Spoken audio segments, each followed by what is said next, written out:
Aku akan menceritakan ulang kisah yang benar-benar terjadi, dialami langsung oleh narasumber yang tinggal di desa di pelosok Jawa Timur. Di sini aku akan menjadi narasumber. Perasaanku sedih bercampur dengan takut. Ya, ketika mengingat kembali kejadian tragis yang menimpa keluargaku sekitar tahun 2008 lalu.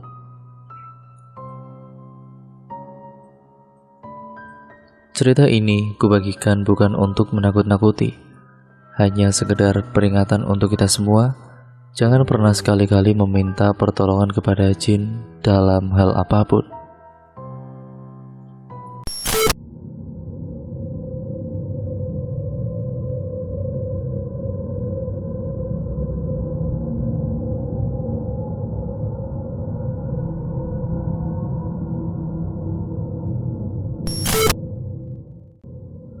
Cerita bermula saat aku dan keluargaku terpaksa pindah dari Pulau Jawa ke Sulawesi. Ini karena usaha bapakku bangkrut. Kami terpaksa mengikuti saran salah satu kerabat ibuku yang ada di kota kecil di Sulawesi untuk pindah. Di tempat baru ini, kami menempati salah satu rumah milik teman kerabat ibuku. Kami tidak perlu membayar, cukup merawat rumahnya saja. Dengan bantuan teman-teman ayah di Surabaya, ayahku mencoba peruntungan, yaitu peruntungan baru dengan membuka warung pinggiran di kota besar di Sulawesi. Ya, kenapa gak minjem uang di bank aja buat modal? Ya, biar bisa bikin usaha yang lebih besar, tanyaku saat kami mencari ruko untuk disewa. Bus, uang bank itu riba, nanti usahanya gak berkah. Lagi pula, apa yang bisa dibuat jaminan? Jawab ayahku sedikit ngegas. Aku sendiri sebenarnya sangat keberatan saat keluargaku memutuskan untuk pindah. Tapi mengetahui ayahku sudah kepalang pontang penting mengurusi kami, aku tidak pernah berani berbicara secara langsung soal ketidaksetujuanku. Aku sudah cukup nyaman dengan kota Surabaya.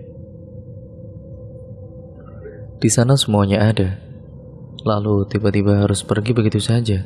Ini jelas membuatku sedikit tidak nyaman. Tapi semua masih bisa kutahan, apalagi setelah melihat kedua kakakku yang bertekad pindah kuliah juga. Anggota keluargaku ada 5 termasuk aku. Ada ayah, ibu, kakak perempuanku yang paling tua, kakakku yang nomor 2, dan yang saat ini duduk di kelas 11 SMA. Dan aku masih di kelas 6. Jarak tempuh dari rumah ke ruko yang disewa ayah untuk membuka warung cukup jauh. Kata ayah sih, biar dekat dengan kota sebelah. Sedangkan tempat tinggal kami memang cukup jauh dari keramaian. Membantu kedua orang tuaku mempersiapkan warung jadi kebiasaan baru kami sekeluarga.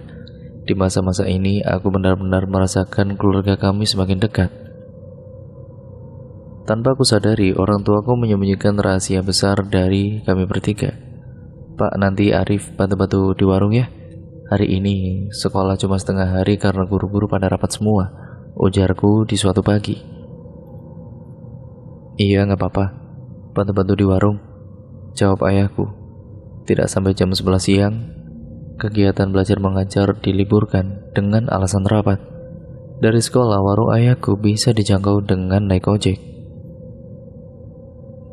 Ini bisa memakan waktu lebih dari 1 jam. Tapi sesampainya di warung, brak, suara keras menyambut kedatanganku. Pokoknya aku mau balik ke Surabaya. Terdengar suara teriakan dari dalam warung. Tidak berselang lama kemudian, kakak perempuanku keluar sambil memegangi pipinya yang merah. Aku langsung lari ke dalam warung. Kulihat ibuku menangis di salah satu bangku panjang warung, sementara ayahku terdiam di belakang kaca etalase lauk warung. Ibu yang melihat langsung meraih tanganku. Ia memelukku erat-erat, seakan aku mau pergi. Ada apa, Bu? Tanyaku. Ibuku hanya menjawab pertanyaanku dengan tangisan. Aku melihat ayahku memegangi kepalanya sambil beberapa kali mengumpat. "Kenapa, Bu?" Aku mencoba lagi bertanya pada ibuku. "Mbak mau pengen balik ning Surabaya?" sahut ayahku. Sementara ibuku masih diam sambil terus menyeka air matanya. Arif mengerti kan? Ayah baru mau mulai usaha ayah bangkrut. Mulai lagi dari nol itu gak gampang, Nak, ujar ayah lagi. Aku melihat ayah memegangi tangannya. Tidak lama beliau menangis sambil mengumpat pada dirinya sendiri. Di warung kami hanya ada kami bertiga, tanpa ada pembeli satupun sedari tadi. Warung sesepi ini adalah hal biasa semenjak ayahku membuka usaha warung, dan itu sejak 2 bulan lalu. Tiba-tiba ayahku bangun dari tempat duduknya dan menghampiri ibuku, berbisik kepadanya, lalu pergi tanpa sedikit pun melihatku. Ayahku kembali terlambat dari itu. Namun kepulangannya petang itu benar-benar mengubah keluarga. Aku ingat betul ketika aku menyambut ayahku di depan pintu dengan riang, ibuku seperti ragu untuk menyambutnya. Dia hanya menghilangkan kedua tangannya di dadanya, terlihat gelisah. "Kakakmu kemana?" tanya ayahku. "Di kamar ya. Jangan marahi kakak ya," pintaku pelan. Ayahku menjawabnya dengan senyum untuk kemudian berjalan menuju kamar. Ibu lantas menyuruhku tidur. Aku yang waktu itu masih bocah pun tahu betul wajah ibu benar-benar seperti orang kebingungan. Sayangnya aku tidak berani bertanya. Semenjak malam itu semuanya seolah menjadi mudah sekali. Warung keluarga kami tiap harinya ibarat hari pertama di bioskop memutar film box office. Hampir tidak pernah sepi pembeli. Terpaksa aku dan saudariku harus ikut membantu jaga warung sekitar 4 bulan berlalu. Semenjak kami menjalankan warung, ayahku memutuskan membuka cabang baru, dan beberapa saat kemudian intinya itu berada di pusat kota lah, sekaligus merekrut karyawan dengan jumlah yang tidak sedikit. Hidup kami benar-benar berubah drastis. Belum ada setahun keluarga kami sudah bisa membeli rumah yang bahkan lebih besar dari rumah kami di Surabaya. Ayahku membeli rumah di kota, lengkap dengan perabotannya. Keuangan keluarga kami kembali stabil, bahkan jauh lebih baik. Aku bahkan tidak perlu lagi naik ojek ke pangkalan untuk berangkat ke sekolah. Mobil yang terparkir di rumah ada 3 sekarang, belum termasuk mobil operasional restoran. Di tahun 2009, keluarga kami sudah memiliki 3 restoran besar dengan karyawan yang jumlahnya hampir ratusan. Kakak perempuanku juga tidak lagi merengek-rengek minta kembali ke kota Surabaya. Sampai pada suatu hari, akhirnya aku tahu sebuah rahasia. Saat itu aku dan 3 temanku sengaja berkunjung ke warung ayahku. Bangunan warung yang dulu hanya bisa memuat 7 hingga 9 orang, tapi menurut salah satu temanku, ia melihat ganjil pada salah satu karyawan restoran kami. Itu karyawan ayahmu kan?" tanyanya sambil menuju salah satu karyawan perempuan. Aku mengangguk. "Itu ada yang bututi kok, dia diam aja sih," ujarnya. "Apaan sih, Mat? Itu kakak pelayannya cuma sendirian. Kok kamu bilang ada yang buntuti, itu gimana? Jangan ngawur kamu. Jangan-jangan kamu naksir ya, Cuk?" timbal Tejo, salah satu temanku yang memang kocak sekali orangnya. "Bener ini, Cuk. Aku tadi lihat ada makhluk hitam besar di belakang mbaknya," jawab Ahmad. Sudah, habiskan makanan kalian. Habis ini ku ajak kalian ke tempat yang Yahud," ujarku, mencoba memisahkan pertikaian kawan-kawanku itu. Mereka akhirnya menurut dan selesai menyantap hidangan. Ku ajak mereka ke salah satu bukit yang tidak jauh dari perkampungan dekat restoran. Bukit tersebut adalah salah satu spot favoritku untuk melihat pemandangan sekitar. Tidak jauh dari bukit itu juga ada telaga jernih dan segar. "Masih jauh gak, Wan? Lelah aku ini," ujar Ahmad. "Bentar lagi kok. jawabku, dan setibanya di puncak bukit, kukira semua kawanku sumringah. Aku benar-benar puas sekali bisa menunjukkan tempat ini. Tapi saat itu juga aku tidak sadar ada yang aneh dengan Ahmad. Kukira dia cuma lelah. Kenapa, Mat? Kok mukamu pucat gitu? Kalau kamu lelah, habis ini kita renang di telaga, jawabku. Ahmad tidak merespon sama sekali, malah menatapku kosong, dan ketika kami berjalan menuju telaga, Ahmad menarik lenganku. Aku melihat mukanya yang benar-benar ketakutan.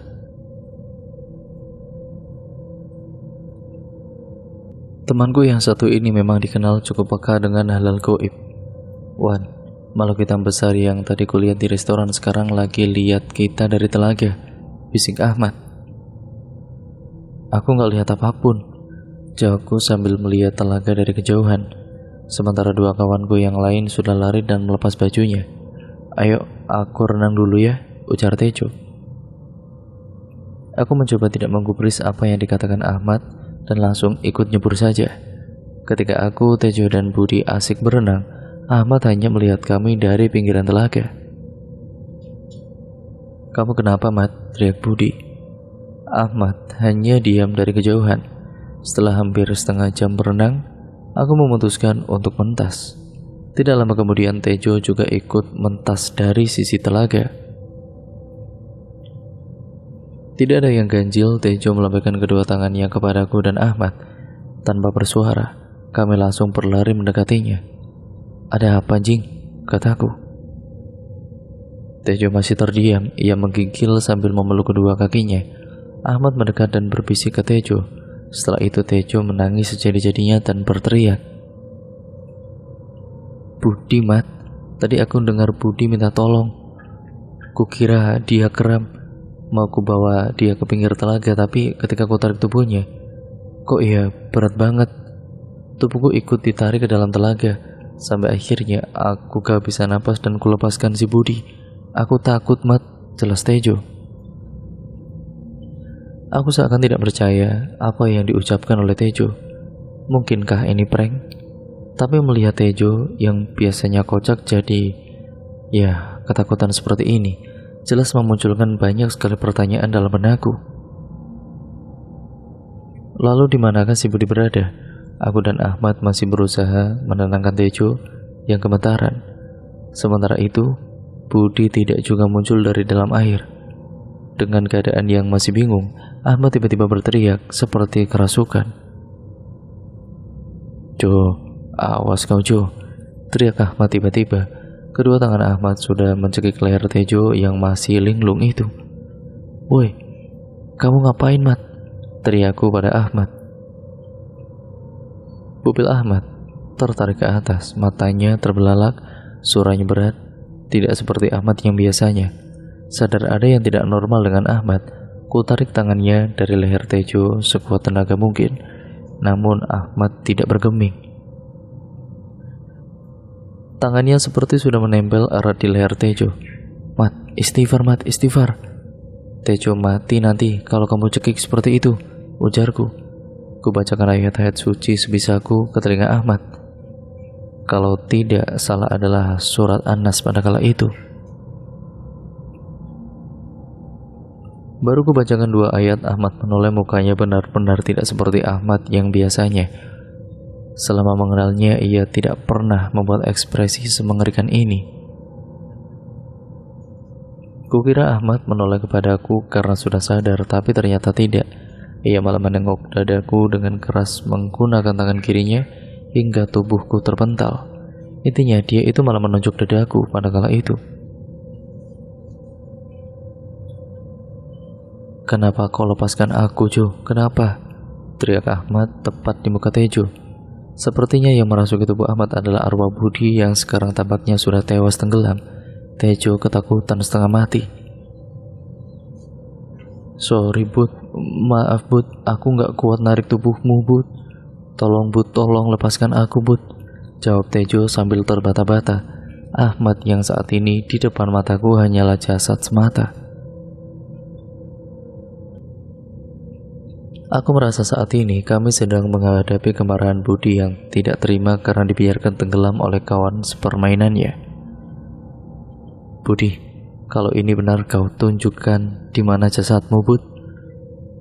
Bud, kita secepatnya akan mengangkatmu dari dalam telaga, ucapku dengan cepat. Ahmad melirik ke arahku. Ini gara-gara kau, Rif. Kau bawa kami buat jadi tumbal bapakmu. Bangsat kau, Rif, ucap Budi dalam tubuh Ahmad. Aku makin bingung. Apa maksud ucapan barusan? Apa salahku?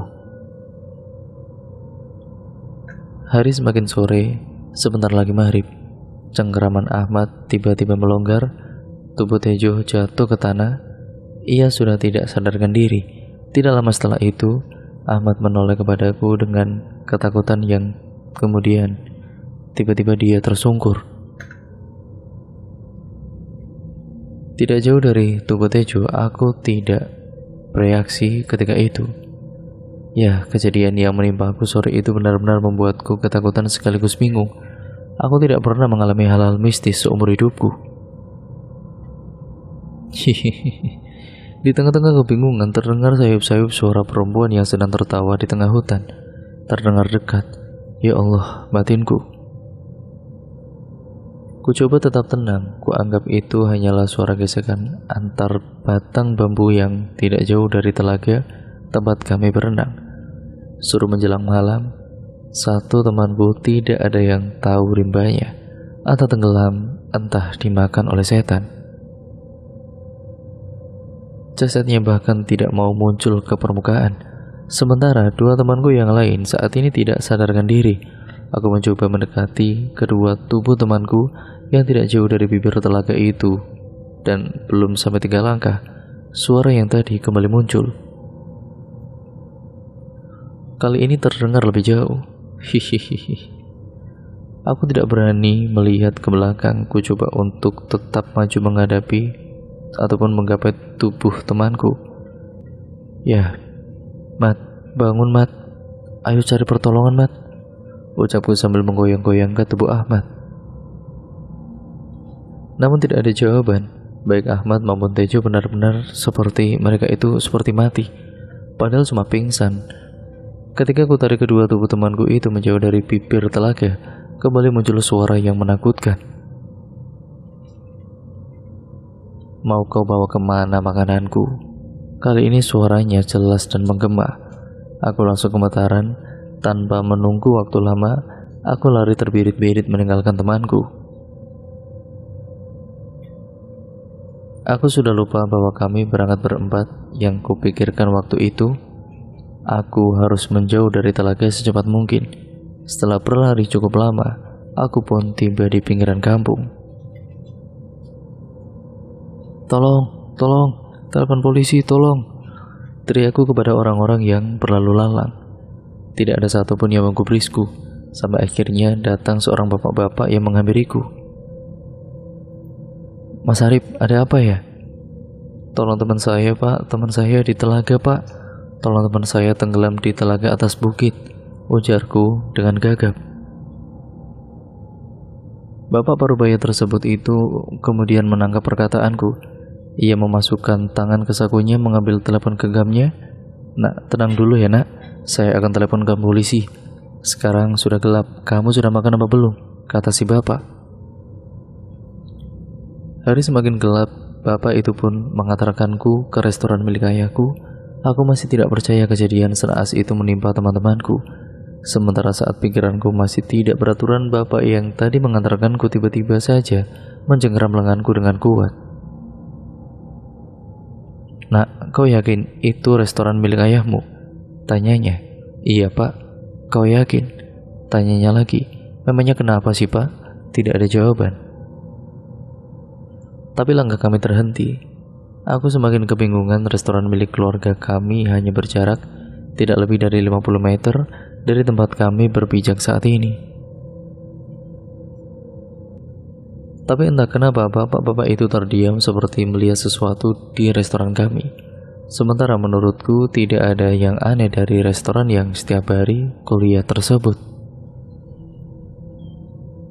Kita tunggu polisi di sana saja, ujar bapak tersebut sambil menuju ke salah satu pos polisi kosong. Aku bermaksud mengajak para karyawan kami untuk ikut membantu menolong temanku. Tapi si bapak mencegahnya. Katanya lebih baik tidak mengganggu orang yang sedang bekerja. Bapak tersebut kemudian mengucap satu hal yang masih kuingat sampai hari ini. Nak, masakan di restoranmu mungkin enak, tapi jangan lupa berdoalah sebelum kau makan, ujarnya. Setelah menunggu hampir 2 jam lamanya, satu mobil kepolisian tiba bersama tim SAR lengkap dengan perlengkapan selam mereka. Tidak menunggu waktu lama, kami segera menuju ke lokasi kejadian. Beberapa warga yang membutuhkan kami, kabar adanya anak yang tenggelam di telaga didengar oleh orang-orang di sekitar restoran keluargaku.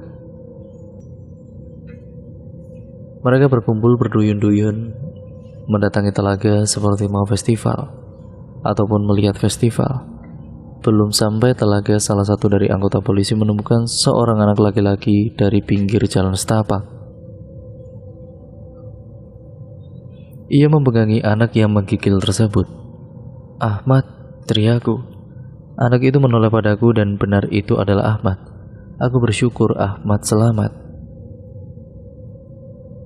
Namun ketika aku mendekatinya, ia malah berlindung di belakang petugas polisi yang menemukannya tadi, seperti ketakutan melihat wujudku. "Saya akan mengamankan adik ini ke bawah bukit dulu," ujar petugas tersebut kemudian berlalu. Ketika aku berpapasan dengan Ahmad, aku mendengar sedikit bisikan. "Keluargamu pemuja setan." Aku menoleh cepat. Siapa yang berbisik padaku tadi? Tidak mungkin Ahmad, kawanku yang selalu berhati-hati dengan ucapannya, yang mengatakan hal itu. Setibanya di telaga, polisi segera memasang garis polisi, sementara petugas SAR sudah bersiap menyisir lokasi tersebut. Tidak lama, aku kemudian dipanggil bapak yang tadi menolongku. "Ini anak yang melapor tadi, Pak." "Nak, bisa kau jelaskan di mana temanmu tadi?" ujar si bapak. Seperti itu, Ahmad bersama para petugas tersebut sudah menghilang dari jalan setapak. Aku bersama rombongan kemudian melanjutkan perjalanan menuju telaga. Setibanya di telaga, polisi segera memasang garis polisi, sementara para petugas SAR sudah bersiap menyisir lokasi tersebut. Tidak lama kemudian aku dipanggil bapak yang tadi menolongku. "Ini anak yang melapor tadi, Pak." "Nak, bisa kau jelaskan di mana temanmu tadi?" ujar si bapak. Petugas sudah menghubungi keluarga dari kedua temanku. Mereka akan segera menuju lokasi. "Budi tenggelam di telaga, Pak. Kalau Tejo tadi sudah ada di Loh, kok nggak ada, Pak? Tadi tubuh Tejo terakhir kali saya lihat di situ, Pak." "Tepat di pinggir telaga dekat pohon itu, sumpah saya tidak bohong, Pak," ujarku. "Tubuh Tejo tidak lagi di tempat terakhir aku meletakkannya. Apa mungkin Tejo sudah melarikan diri setelah aku tinggalkan? Tidak mungkin. Ia bersama Ahmad dan tidak sadarkan diri." Ahmad bahkan harus dibantu untuk menuruni bukit. Siapa yang lantas membawa tubuh Tejo? Kepalaku benar-benar teringat dengan sosok hitam yang mengejarku tadi. Mungkinkah makhluk itu ya sudah memakan Tejo? Bulu kuduku berdiri. Aku bukan orang yang tidak punya rasa setia kawan, tapi saat ini aku benar-benar ketakutan. Asalkan aku selamat, tidak apa kawanku dimakan iblis sekalipun. Berjam-jam menunggu, pencarian tidak membuahkan hasil. Polisi menyisir di darat dan di sekitar telaga. Sementara 4 orang tim SAR yang menyelam mencari keberadaan Budi. Waktu sudah menjelang jam 11 malam. Para petugas mulai berputus asa karena tidak segera menemukan titik terang. Kakak Budi tiba di lokasi bersama dengan ayah Tejo. Setelah berbincang-bincang dengan petugas, mereka melirikku kemudian melengos begitu saja. Ayah Tejo membawa seekor ayam hitam legam, seekor ayam cemani. Ia mendekati telaga, aku melihatnya dari belakang. Ia berkomat kamit di bibir telaga, tepat di mana aku terakhir kali melihat jasad Tejo sebelum kabur. Tangan kirinya kemudian memegangi tubuh ayam cemani yang sebenarnya belum cukup besar, sementara tangan kanannya terlihat mencekik leher ayam. Krok, krok. Suara ayam tercekik, ayam cemani sekarat dilempar ke telaga. Tidak sampai 10 detik muncul mayat dari kedalaman telaga. Mengambang begitu saja, itu adalah jasad Budi. Aku, petugas polisi, warga, bahkan para petugas SAR yang ada di lokasi benar-benar seperti kehabisan kata-kata. Ya, intinya bagaimana bisa? Dari tadi para petugas sudah menyelam di sekitar titik itu, namun tidak ada satupun petugas menemukan jasad korban. Sementara Ayah Tejo yang baru saja datang, berjambi-jambi lalu melemparkan ayam cemani.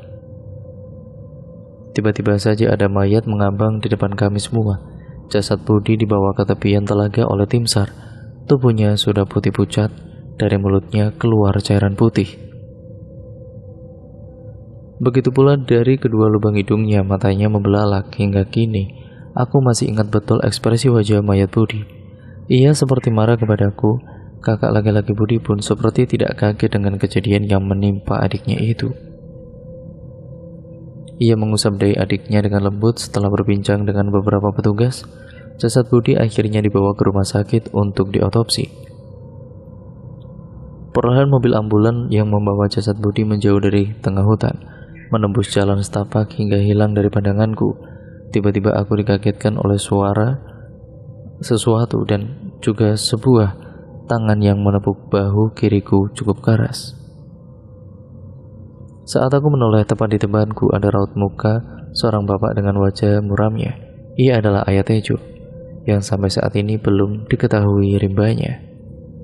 Nah, bisa kau telepon ayahmu sekarang? Tanyanya tiba-tiba.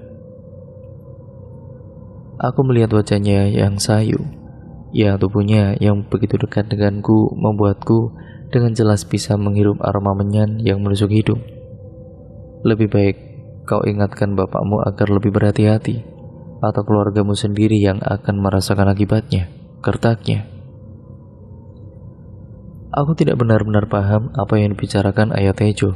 Kupikir dia benar-benar membenciku saat ini, dan aku tidak bisa menyalahkannya karena akulah orang yang meninggalkan Tejo di tengah hutan. Yang kutakutkan hanyalah tentang keluargaku. Apakah hal gaib yang menimpaku dan kawan-kawanku berhubungan dengan keluargaku? Tapi apa gerangan, bahkan tidak ada satupun keluargaku yang tahu aku bermain ke telaga bersama kawanku sore tadi. Setelah diinterogasi cukup lama di polsek terdekat, ayahku menjemputku. Syukurlah kau selamat nak, ujar ayahku sambil menyetir mobil. Aku yang duduk di sisi ayahku tidak benar-benar mendengarkan apa yang ia ucapkan. Aku masih kepikiran dengan ucapan Ayah Tejo. Tejo sendiri masih belum diketahui di mana jasadnya. Pihak kepolisian mengatakan mereka masih akan menyisir lokasi seminggu ke depan. Ayahnya juga tidak ketinggalan. Ia memutuskan untuk ikut mencari jasad anaknya sendiri. Ayah Tejo yang merupakan orang asli Banten memang dikenal sebagai orang yang memiliki kelebihan terutama dalam hal-hal gaib. Rif, kau kenapa nak? Bengong begitu dari tadi. Kau tidak dengar apa yang ayah bilang tadi? Ucap ayahku. Apa ya? Maaf aku ngantuk, jawabku dengan singkat. Kau jangan begitu, kalau orang tua lagi ngajak bicara, tidak sopan namanya. Ayahku mulai menaikkan nadanya. Iya ya, maaf. Apa ada yang ayah sembunyikan dari kami? Ujarku balik bertanya. Maksudmu apa? Sesuatu yang ayah sembunyikan dari aku dan kakak dan atau ibu. Kok nanya gitu, ada apa? Tak apa ya, jawab saja dengan jujur. Tidak ada nak, jawab ayahku dengan singkat. Perbincangan kemudian berhenti. Suasana benar-benar hening seakan ayahku menciptakan tembok antara dirinya dan diriku. Aku sadar ada yang ia sembunyikan dari diriku. Tidak kupikir itu tidak penting. Ya intinya, ya kupikir itu tidak penting selama keluargaku bahagia. Ya kami tiba di rumah dengan sambutan yang tidak lazim.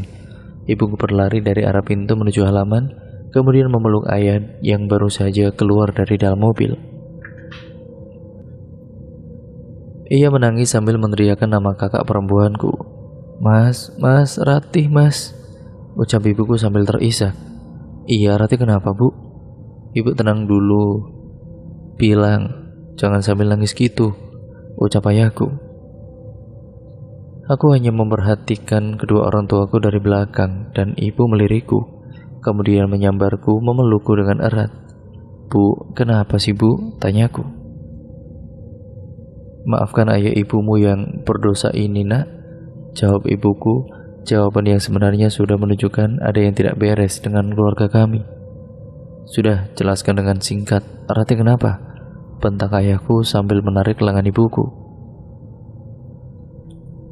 Hampir saja aku terjatuh karena ikut tertarik. Ratih sudah tiada mas. Tubuhnya di dekat pintu belakang rumah di pagar, ucap ibuku sambil terisak. Ah, di pagar? Apakah ibu sedang bercanda? Rani di mana? Belum pulang? Tanya bapakku. Ibuku kemudian mengangguk dengan cepat. Kami bertiga segera bergegas menuju ke belakang pekarangan rumah. Ayahku tiba-tiba ambruk sambil terkaget-kaget. Ibuku kembali menangis semakin menjadi-jadi. Waktu mungkin sudah lewat tengah malam, tapi ujung pagar berkarat menancap di leher, dada, dan perut, dan ya mulutnya terkoyak hingga ke pipi kirinya. Aku seperti melihat adegan dalam film Saw. Namun bedanya kali ini aku melihat itu adalah adegan nyata dan itu adalah kakakku sendiri. Ibuku sudah seperti kesurupan, namun aku seperti mulai menikmati pemandangan menyeramkan yang ada di hadapanku. Ya, ketika kami semua masih syok, jari-jari tangan kiri saudariku bergerak-gerak. Kulihat betul mimik mukanya yang tersenyum kemudian tertawa dengan lucu. Ibuku pingsan, ayahku ketakutan, sementara aku tersenyum kegirangan. Mendadak aku menjadi liar. Aku seperti kehilangan kontrol tubuhku sendiri. Aku berusaha berteriak, namun kerongkonganku seperti bukan milikku lagi. Kesadaranku mulai menipis, sementara malam kian hening, semuanya menjadi gelap. Lalu entah datang dari mana tiba-tiba terdengar suara tanpa wujud, menjerit-jerit. Aku yakin itu suara seorang perempuan. Ia terus menjerit, ketakutan, matanya mengadah ataupun menengadah ke atas. Tepat di depannya, sesosok hitam seolah siap menyantapnya kapanpun. Beberapa saat kemudian perempuan itu pun terbaring lunglai. Aku ikut menggigil melihat pemandangan yang terjadi di depanku. Mungkinkah ini mimpi? Setauku, aku baru saja dijemput ayahku pulang dari kejadian di bukit tadi. Teman-temanku sudah ketemu. Oh iya, kakak perempuanku sedang sekarat menancap di pagar. Bagaimana keadaannya? Sementara aku bertanya-tanya, tiba-tiba sesuatu menggelinding hingga menyentuh kaki kiriku.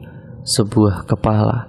Lehernya masih meneteskan darah segar. Aku tercekat melangkah mundur. Potongan kepala itu kemudian kembali menggelinding hingga wajahnya menghadap ke atas. Aku tahu betul siapa pemilik potongan kepala tersebut. Aku ambruk, dengkulku menyentuh tanah. Kurai potongan kepala itu, kupeluk erat-erat sambil menangis. Tangisanku semakin menjadi-jadi, dan tanpa aku sadari makhluk hitam besar sudah ada di depanku. Tubuhku tidak bergerak, aku masih sesenggukan. Kemudian sambil memeluk kepala kakakku, bajuku sudah penuh dengan darah. Ia kemudian merebut potongan kepala tersebut dari genggamanku, lalu melahapnya. Darah menetes dari taring bawahnya yang menjulur ke atas hingga hampir menyentuh mata. Sementara dari belakang muncul dua orang yang berjalan mengikuti langkah makhluk tadi. Mereka tidak asing, pikirku. Mataku tidak mungkin salah. Mereka adalah ayah dan ibuku. Tapi kenapa mereka tiba-tiba muncul dan mengikuti makhluk tadi? Aku mencoba memanggil keduanya, namun suaraku tidak keluar dari kerongkongan. Pandanganku merayap. Aku sedang berada di sebuah kebun bambu tanpa penerangan sedikit pun. Tapi anehnya, mataku bisa melihat makhluk menyeramkan tadi. Kupikir ini terlalu nyata untuk menjadi sebuah mimpi. Aku bergerak dan berlari mengejar kedua orang tuaku. Kurai tangan mereka, Ayah dan ibuku masih bergeming seakan aku tidak berada di situ. Aku berusaha sekuat tenaga hingga akhirnya satu kata aku pun keluar dari tenggorokanku yang serak ini. Tolong, tolong. Ibuku menoleh, aku ingat benar dia berekspresi dingin namun tetap berusaha tersenyum. Ia kemudian mengenaliku dan, "Ada apa, Bu? Siapa sebenarnya makhluk itu? Kenapa kalian mengikutinya? Padahal dialah yang memakan Kak Rati." Tapi tidak ada satupun kata yang keluar dari mulutku. Ibu kemudian melenggang, aku tidak berani mengikuti mereka lagi. Saat aku berusaha menarik ibu dan ayahku tanpa tersadar, dari sisi makhluk hitam tadi, ratusan makhluk serupa muncul dan bersorak ganjil. Mereka sedang berpesta. Tapi tidak ada satupun dari makhluk itu yang menyadari keberadaanku. Aku benar-benar tidak dipedulikan di situ sampai akhirnya dari kejauhan, aku melihat kakak perempuanku yang kedua sedang berlenggak-lenggok di tengah kerumunan. Sejak kapan Retno Subandi itu menari tradisional? Terkadang ia kemudian melenturkan tubuhnya, menggeliat di tanah, dengan kedua tangannya penuh luka cakar. Di sisi lain orang tuaku terlihat bersujud ke makhluk hitam tadi, makhluk yang ukurannya jauh lebih besar dibandingkan makhluk-makhluk yang mengelilingi Retno. Aku seperti menyaksikan keluargaku sedang bermain peran. Tanpa sadar aku berlari mendekati orang tuaku, berlari-lari, tapi sama sekali aku tidak mendekati mereka seinci pun. Suasana kembali gelap. "Nak, sadar nak." Suara laki-laki itu menyadarkanku.